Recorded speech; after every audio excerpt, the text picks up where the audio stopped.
एक ज़माना था बेटो, जब हम लोग पत्र लिखा करते थे। आज तो सोशल मीडिया का ज़माना है,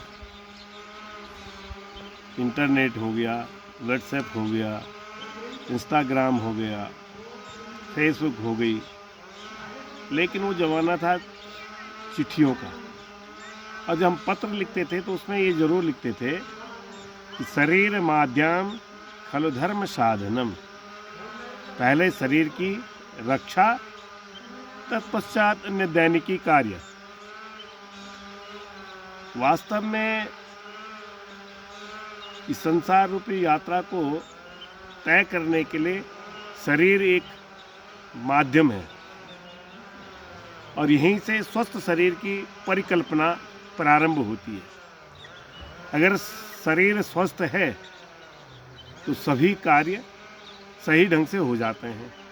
और कहीं शरीर में थोड़ी सी कमी आ गई, रुग्णता आ गई, तो जिन कार्यों को हम अच्छा कर सकते हैं उन्हें नहीं कर पाते। इसलिए कहा है युक्ताहार विहारस्य युक्ता चेष्टस्य कर्मसु युक्ता स्वप्न बबोधस्य योगो भवति दुःखः। स्वस्थ शरीर के लिए आवश्यक है संतुलित आहार, जिसमें प्रचुर मात्रा में प्रोटीन, विटामिन्स, वसा, खनिज लवण, कार्बोहाइड्रेट सभी तत्व मौजूद हों। और युक्त आहार, आहार कैसा होना चाहिए? संतुलित होना चाहिए। समय से खावें, समय से उठें। युक्ताहार विहारस्य, और जो हमारा विहार हो, जो हमारी अन्य जो क्रियाएं हों वो भी ससमय हो। हमारी जो इच्छाएं हैं वो सीमित हों, तभी यह शरीर स्वस्थ रह सकता है। स्वस्थ शरीर के लिए जरूरी है कि प्रातः उठें। प्रातः से अर्थ है भारत में 3 प्रकार से सूर्योदय होता है। प्रथम लंकोदय, जिसे हम कहते हैं लंकोदय घटिका विघटका प्रमाणम। अगर हम सूर्योदय का प्रमाण लेते हैं तो लंकोदय से लेते हैं। और उसके पश्चात होता है अरुणोदय, अरुणाचल पर्वत पर जब सूर्य उगता है।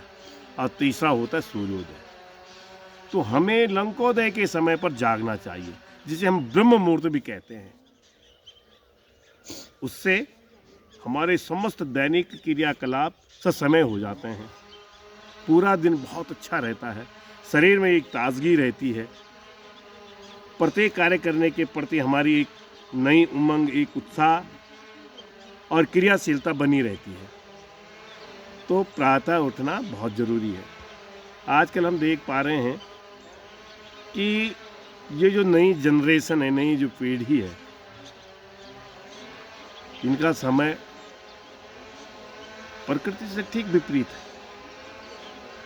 जब जागना चाहिए तभी सोते हैं। रात के 3 बजे रात ये सोना शुरू कर रहे हैं, दिन के 12 बजे उठ रहे हैं। कैसे स्वस्थ रह पाएंगे? कैसे दीर्घजीवी रह पाएंगे? ये बड़ा सवाल है। इसलिए समय से जागें,